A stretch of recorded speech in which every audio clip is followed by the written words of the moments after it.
Macam mana nak buat jika imam tu fasik? Boleh ikut jemaah ke dah? Jika solat tempat lain jadi seru hati.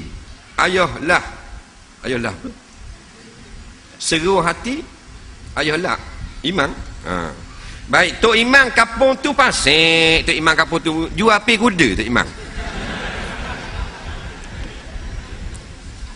Lagu mana kau nak buat? Sah tak semayang belakang? Baik, jumhur ulama, pendapat yang diikuti oleh ramai ulama, inilah yang paling kuat, sah berimamkan fasik.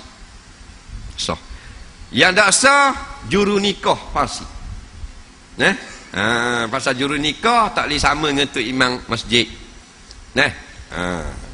Tok imam fasik sah. Dia ni hak masalah orang ramai. Kalau tak sah jadi payah.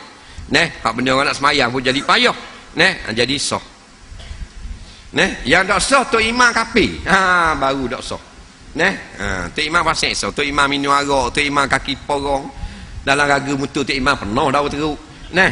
Main judi sangat lah ni tok imam. Tok imam isyak dadah. Tok imam rokok jatuh nombor loteri jatuh berdebau. Umpamanya sah lagi. Ulama kata kalau ada dia imam yang tidak fasik, afdal imam yang tidak fasik. Lebih afdal. Gitu. Tok imam kafir tak sah. Walaupun kita tahu lepas semayang. Faham?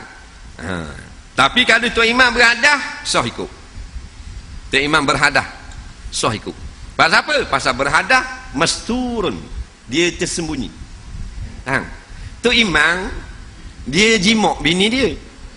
Wak lolok kata imam ni, tok imam lain. Tok imam ni dak agak cetang.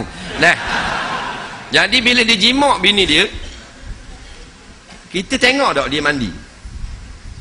Tak. Jimak tengok. Tak juga. Takkan dia jimak surat. Jimak di rumah dia. Lepas jimak dia mandi, kita pun tak tahu. Maka kali dia mari surat, dia tak mandi junub. Kita nampak. Itu panggil hadas masturun. Amrung iktibariyum. Hanyalah iktibar. Hukumnya ada. Tapi nampak? Tak nampak. Wajib tanya tak tok imam? Tak wajib tanya. Tok imam siapa? Tunggu kat tu. Tok imam, mandi wajib lagi. Oh, dah ingat dia. Tak wajib tanya. Memalukan. Nampak? Lepas tu bila kita salah, lepas pada semayang, tok imam, Assalamualaikum warahmatullahi wabarakatuh. Assalamualaikum warahmatullahi wabarakatuh. Allah, dah ingat setara mandi junub. Jangan kabar ke makmum. Kabar pun tak salah, tapi kau mang sepandang pergi kabar gitu. Pasal ada tok imam pernah berlaku di umum. Pengumuman, Assalamualaikum, saya sebenarnya terlupa mandi hadas besar. Tak payah kabar lah. Satu surah tu dia ulang balik semayang semula. Yang ulama kata bila imam berhadap besar sudah salam, makmum sah, imam saja yang tak sah. Imam wirid pendek-pendek sudahlah. Lepas wirid pendek-pendek jalan slow sampai dekat tak ada orang, lagi lagi. Balik mandi. Ini garis pendek. Tapi kalau tok imam kafir, selesai lepas salam kita tahu tak sah juga, kena ulang semayang. Nampak? Kena ulang juga semayang.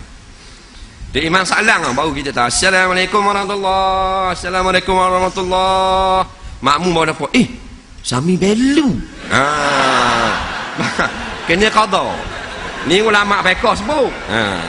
Tapi dia kata kafir, Sami belu tu kita tambah lah.